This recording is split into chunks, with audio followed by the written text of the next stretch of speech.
Hello and welcome to this webinar looking at sustainable worm control. This is part of the Beat the Parasites campaign. This campaign is brought to you by Boehringer Ingelheim Animal Health and Farmers Guardian and aims to offer information, advice and best practice guidance on all aspects of parasite control. I'm Katie Jones and I'm Head of Livestock at Farmers Guardian and Editor of Dairy Farmer. I'm joined today by Professor Eric Morgan from Queen's University Belfast, who will be talking about how to stop wormer resistance from eating through your profit. Sioned Timothy, Technical Services Manager from Boehringer Ingelheim, will also be joining in with the discussion following Professor Morgan's presentation. As we start to look ahead to improve weather and ground conditions, turnout is hopefully just around the corner.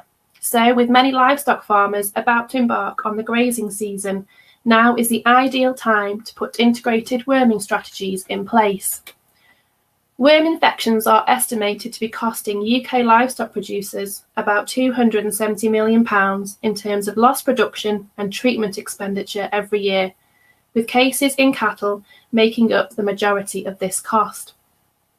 There are also concerns about increasing resistance to anthelmintic treatments, so it is important to make sure farmers take the necessary steps towards increased sustainability. So, to tell you more about why individual farms' worming strategies might need to be challenged and how this can be done, I will hand over to Professor Morgan. Thank you very much, and thank you for joining. So I'm going to talk through some of the basics of parasite control and how we need to change the way we strategically approach worm control on farms to make it more sustainable. So I'll start off by discussing what we tend to do now in cattle especially, but also in sheep, why this is inherently unsustainable and how we can make treatment more targeted and therefore more sustainable in practice.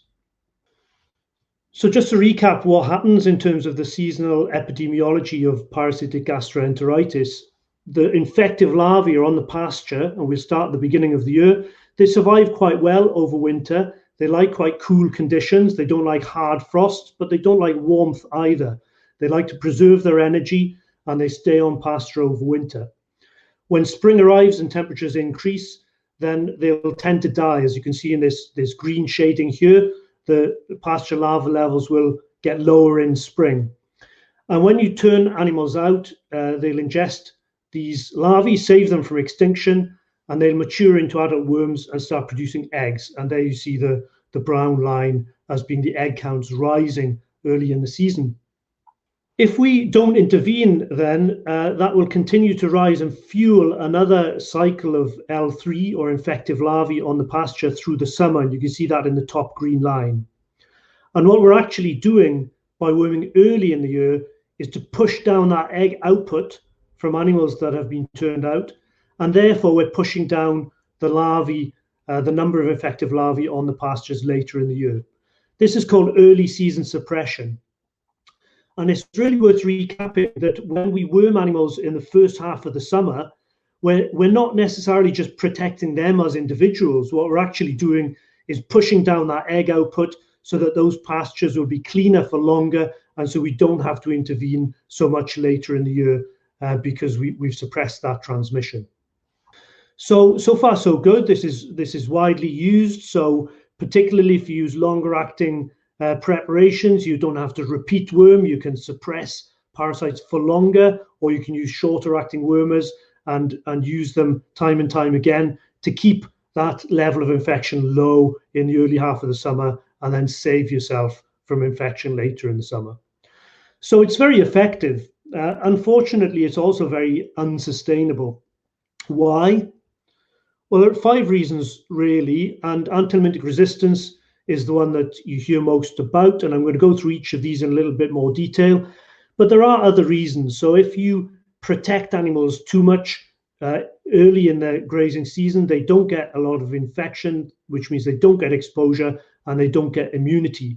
And that means you have to do the same thing again in the second grazing season, and sometimes you have to do the same thing again in adult animals.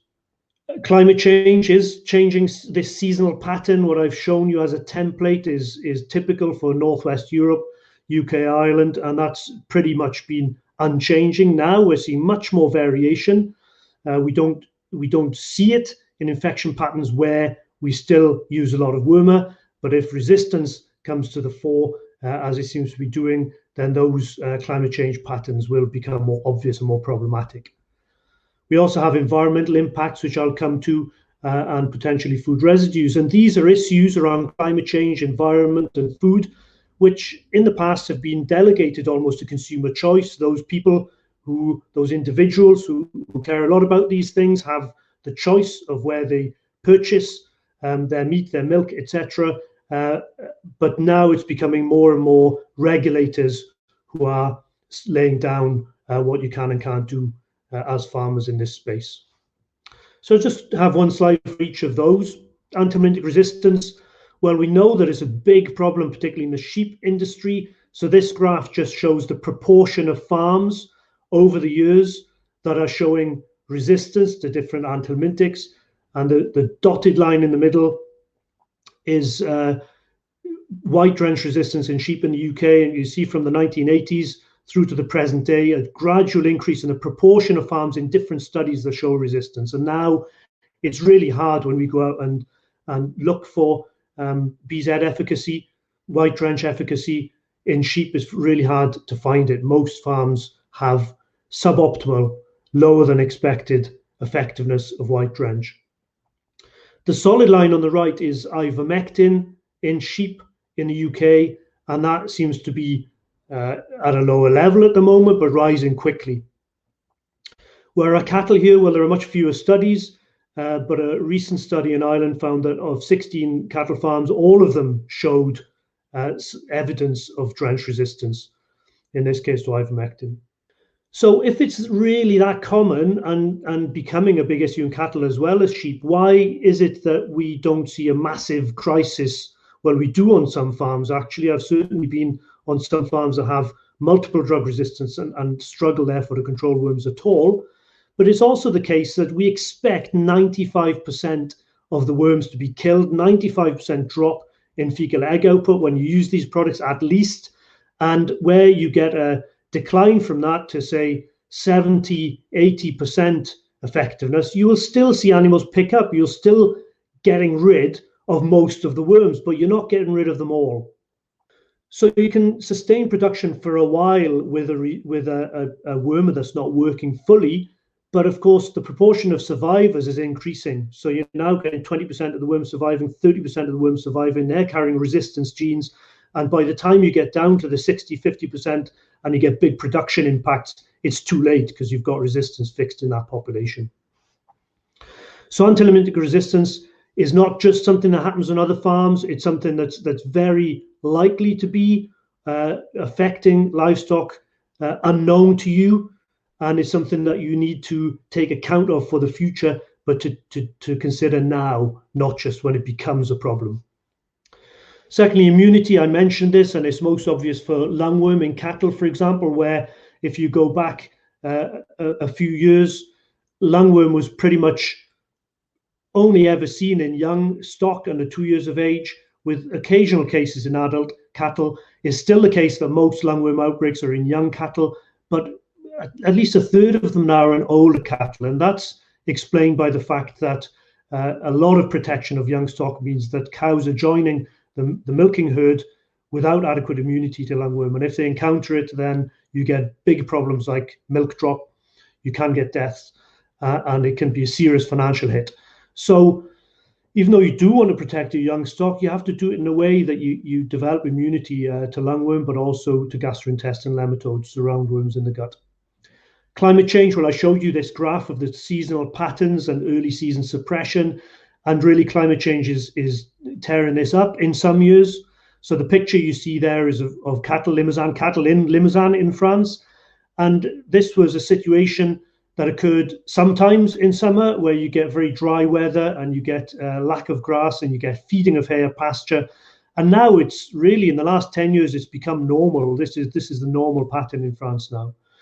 In the UK, in the southeast of England, you get this quite a lot now, but even occasionally in wetter areas like Ireland, you're seeing this. So a couple of years ago, we had a very dry summer.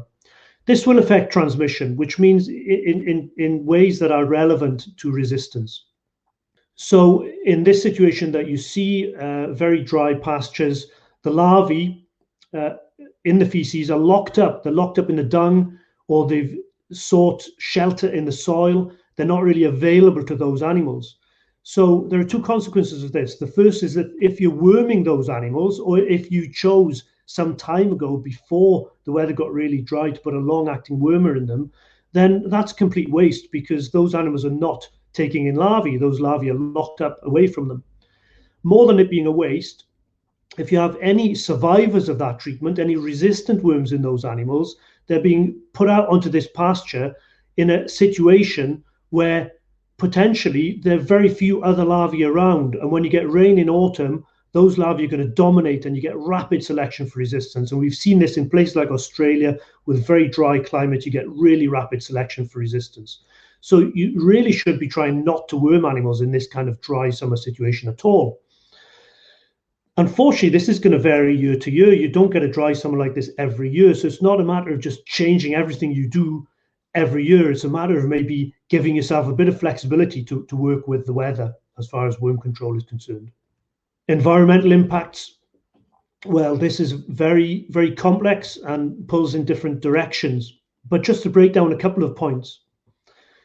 We know that dung invertebrates can be affected by some wormers, and they're very important in burying dung, recycling the nutrients, and also in soil carbon storage. And if through regulation and subsidy we're going to be more rewarded on farms for carbon storage, then you need to preserve this process. Unfortunately, if you kill the dung beetles, that really takes a big hit. Secondly, we looking at the middle panel, we talk about wetland. So whereas previously you wanted to drain land and improve it, that's not great in terms of water runoff, in terms of water contamination with nitrogen, phosphorus, with coliforms. It's not good for downstream flooding. So water storage on farms is now a kind of a social good, and something that policymakers seek to encourage farmers to provide. Unfortunately, if you increase water storage on farms, you get more wetland and you get more liver fluke problems. So you might think that environmentally, looking at these two examples, environmentally worming is bad. Environmental management to control worms is bad. And what we should do is pull back from that, take some hit from worms in the interests of these wider environmental benefits. It's not so simple though, because we know worms will really increase greenhouse gas emissions from livestock. So that bigger environmental aim of reducing greenhouse gas emissions, especially from livestock production, would take a massive hit if we don't control worms properly. So we need to find a way to both control worms, enhance production, decrease greenhouse gas emissions, but do so in a way that preserves these environmental benefits of water storage and carbon storage in soils. And that's going to be really tricky, but it's not going to be a choice. It's going to be something that society demands. Drug residues I'm not going to talk about in detail, except to point out that where Antimythic residues are the most common drug residue in animal-derived products, and they can lead to problems, including withdrawal of products. So all of these 5 points tell us really that we cannot just keep going as we are. We've got Antimythic resistance, issues with immunity, climate change changing the patterns, environmental impacts, and drug residues. So we have to revisit what we do in terms of worm control. Well, you might think that's simple because we just use less wormer and start using different things, and there are other options. So there are vaccines. We know about lungworm vaccine, that's been around for a long time. There are gutworm vaccines in sheep against Haemonchus, but that's not the problem worm really in temperate areas. But there are vaccines on the way for things like Croupiria in cattle. Unfortunately, they're not going to replace Antimythics because you're not going to get a 95% reduction in egg output for a prolonged period with one dose. Vaccines are going to be smaller reductions in egg output. They're going to have to be given repeatedly, and they're not going to just replace Antimythics. There are biological control options. The most promising is fungal spores. You can feed animals spores of fungi that will then trap and kill nematodes, roundworms in the dung. Similar issues though, really. Sometimes they work really well and you get 90%, 95% reduction in the larvae coming out of the dung. Other times, if the weather's not suitable, then you can get maybe as low as 20%. It's also a problem that you have to feed these spores. So for animals that are a pasture, it's not obvious how you're going to get the spores into them. There's interest in mixed swards, and some of the plants that go into those mixed swards and mixed forages have impacts against parasites. They also increase protein availability, and that enhances the immune response to parasites and compensates for any protein loss from gutworms. So these are also promising, but again, they're not going to be as solid. Grazing rotations maybe gives you a wider range of options. Same with breeding resistant stock. You can improve the ability of stock to deal with parasites, but eventually you're going to need some help from anthelmintics. And grazing management, rotational grazing, also really, really useful. So I would encourage you to think about these alternatives, but to think about them in terms of using them to maybe reduce your reliance on anthelmintics, but not to completely replace wormers. Instead, you should be maybe trying to use the wormers in a more targeted way. And you can do that in two ways. You can do that within the herd in terms of treating just some individuals, and that's called targeted selective treatment. So you're not treating all the individuals in a herd or a flock, you're just picking certain ones. You can also apply it targeting at group level. So instead of regularly treating the whole group, you wait for the right time, the right place, you decide when to worm the whole group in a more appropriate way. And the aim for both of these is to suppress the parasite populations below the level at which they're going to impact on production, but you ensure that some worms survive. So the whole problem with anthelmintic resistance is the more effective you are with your worming, the harder you push on the parasite populations, it means that the only survivors are resistant. What you need to ensure is what we call refugia, which is some worms that haven't seen wormer, whether they're on the pasture or in the animals. Some of those worms haven't experienced wormer at all, and they will then interbreed with those that are survivors of treatment, and that'll dilute the resistance alleles or resistance genes. And that's your best bet for slowing the development of resistance. So it's not a matter of trying to eliminate all the worms. You're never going to win that battle anyway. You're not trying to eliminate all the time. You're just trying to keep the levels low enough that they don't impact on production, but you allow some of these worms to survive. How do we do that? Well, if you're targeting individuals, you can use what's called the 80-20 rule. If you look at this graph, it's just a number of animals vertically there. So the bars are the number of individuals, and along the horizontal axis, you've got a parasite burden. So circled on the left there is the majority of animals which have really small parasite burdens. And then on the right, you've got a few individuals in any herd or flock that are carrying most of the parasite burden. So if you manage to direct your treatment just to the right-hand side, just to those animals that are wormy, you really decrease the infection pressure and have very successful worm control with much less use of wormers. And what you see on the left there, you're preserving some parasites in those low intensity infections that aren't important, that aren't going to affect production, but they're constantly supplying parasite eggs that are going to generate worms that are going to mix in with the resistant ones. So how can we pick out those individual animals that are shedding a lot of eggs, that are wormy, that are perhaps prone to production loss? Well, you can do it directly just by doing fecal worm egg counts. So you then know which ones are most heavily infected. And there have been studies on farms to address this and test it. So, for example, in this study in Ireland, in dairy replacement calves, worm egg counts were taken every 3 weeks. If the egg count was high, so in this case about 200 eggs per gram, or if lungworm larvae were seen at all, wormer was applied. If you compared this approach to treating all the animals, then about half of the wormer was needed and the weight gain was the same. So you can support production just as well with much less wormer if you target it appropriately to the wormy animals.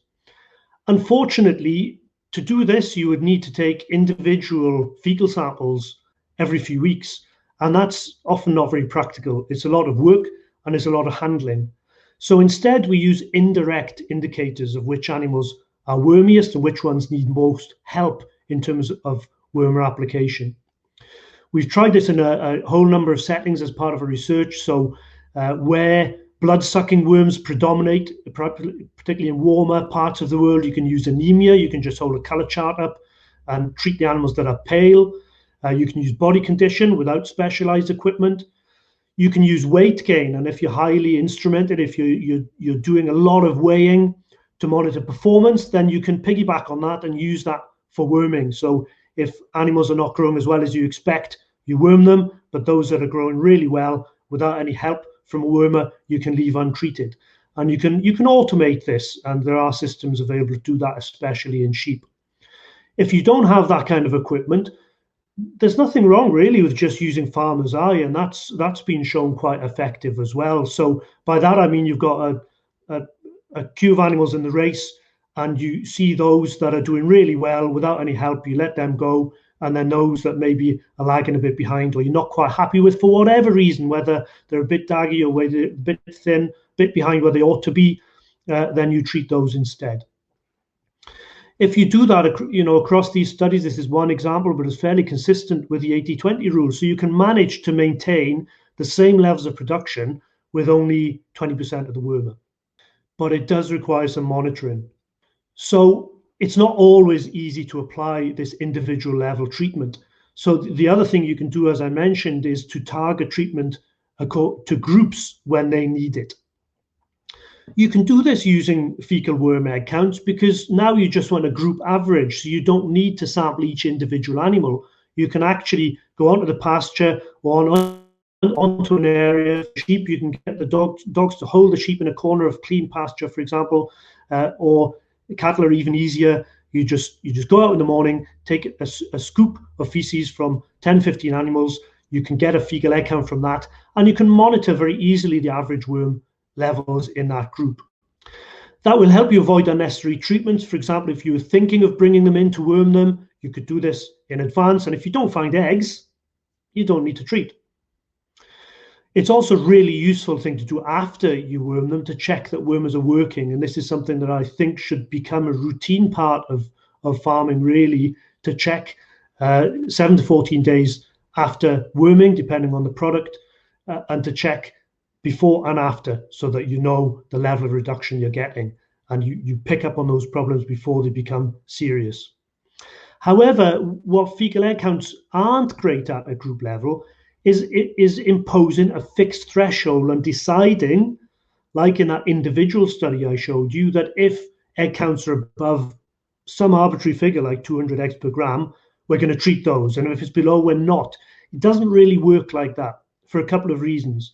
The first is way back the first slide I showed you that we're aiming for early season suppression. So in the first part of summer, you actually want to keep egg counts really low. You don't want them to creep up over a threshold because that's putting out a lot of eggs onto the pasture, which means that later you might have to worm more later in the season. You end up using more wormer because you've willingly contaminated your pastures. The consequences of treating the whole group and leaving only survivors to seed the pasture with resistant worms, the consequences of that depend on what you're grazing. So if you're grazing a paddock or a field that's not going to be used again for a long time, or there's going to be close to silage, maybe it's going to be ploughed up, maybe it's going to be grazed by a different stock, you don't have to worry so much about that. But if that field has to be used for those stock for a long period, then you have to worry about what you're leaving on that pasture. And that's when you need to start to think much more about holding back on wormer or applying targeted treatment at group or individual level. And that requires forward planning. It's not a matter of, should I worm now?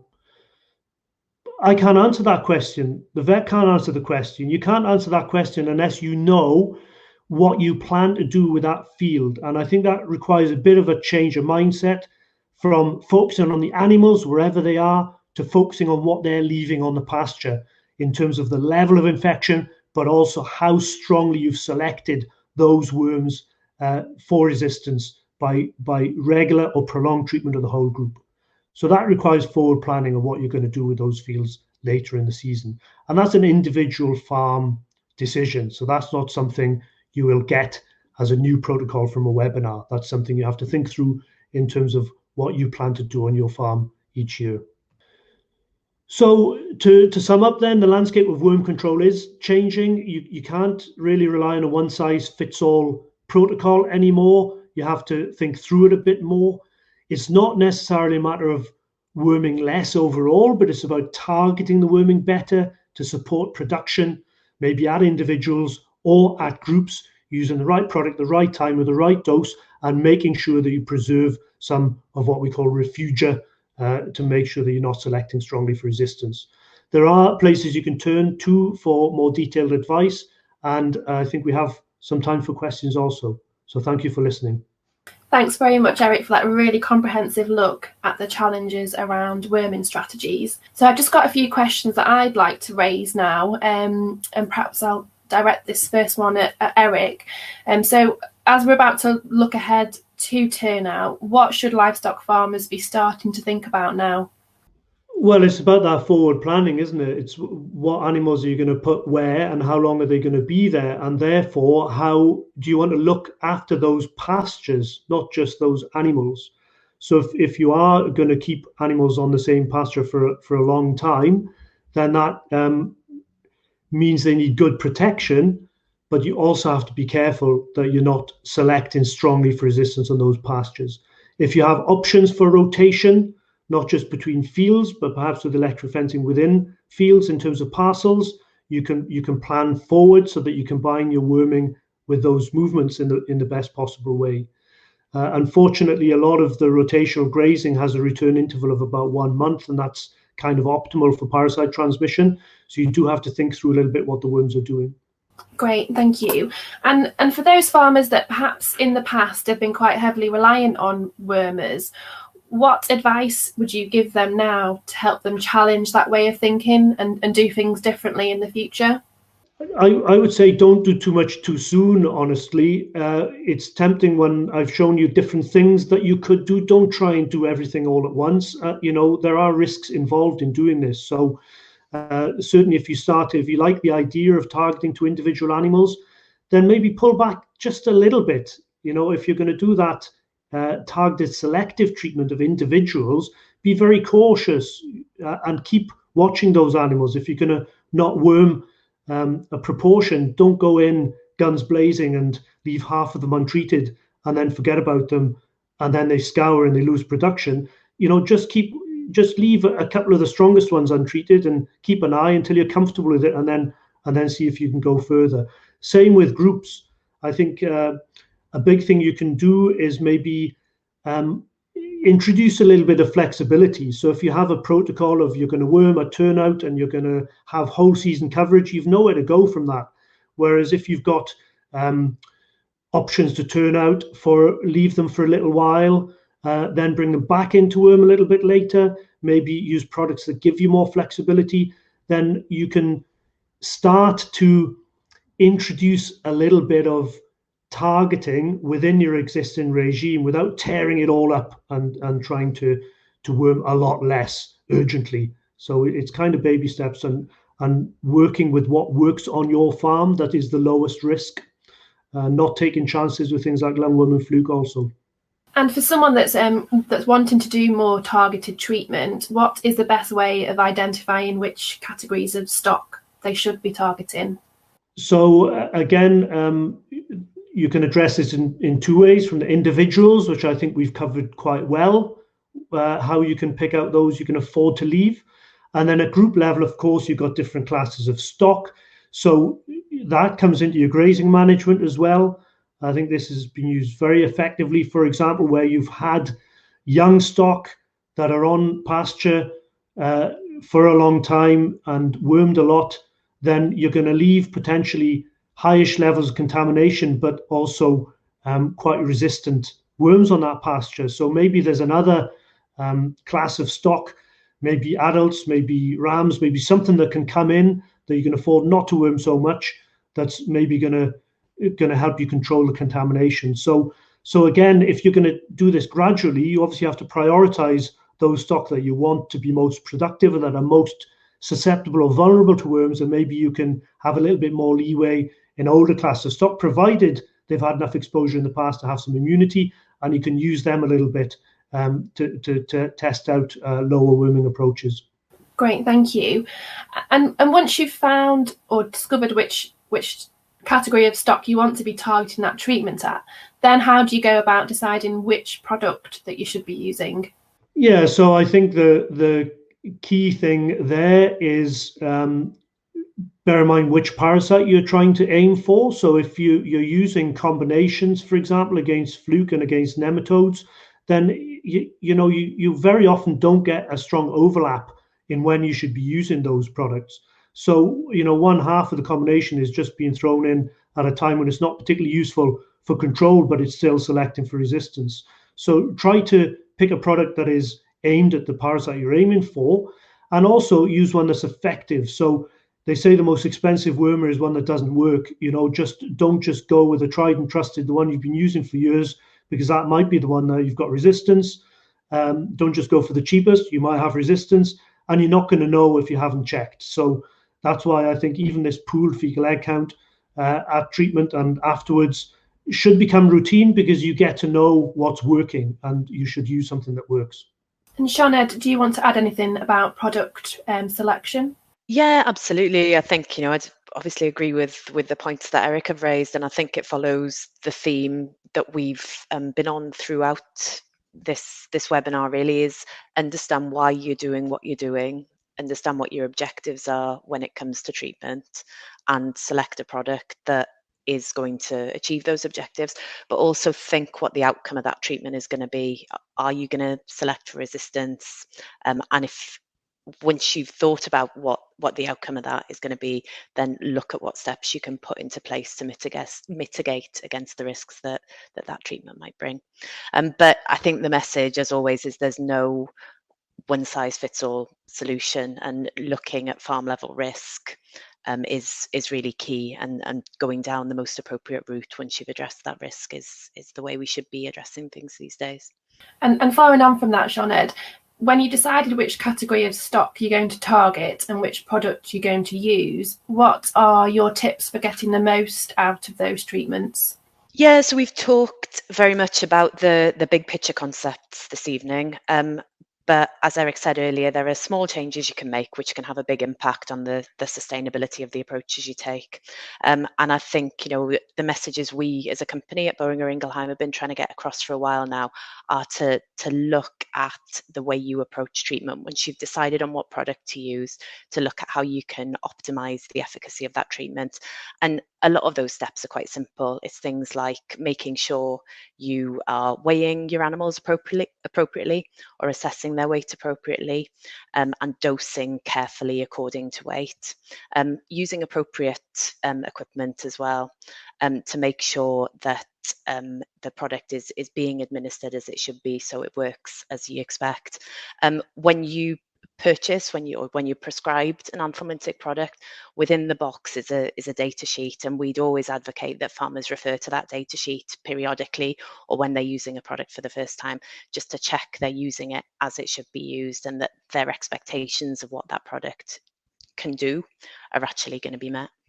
Perfect, thank you. And bringing Eric back in, following those treatments, what should farmers be doing to monitor the efficacy of those treatments? Well, I think the simplest thing you can do really is to do these pooled fecal egg counts, maybe on the day that you're treating, and then depending on the product, it will be about 10 days later. The actual day isn't critical.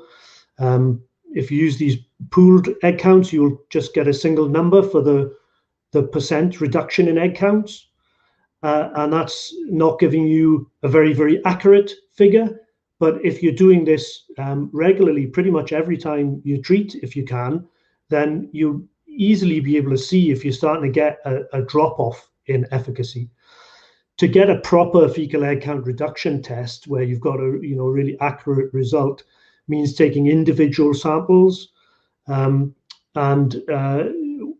being very accurate in your dosing as well to confirm resistance. And there's been a lot of focus on that, and I think that's important in some circumstances. But if that puts you off doing any kind of monitoring, then it's counterproductive. You should be monitoring how many eggs are there and how many eggs are left, over time, and that it gives you the best indication of confidence that the wormer is working, and the earliest indication that it's falling off and you need to do something different.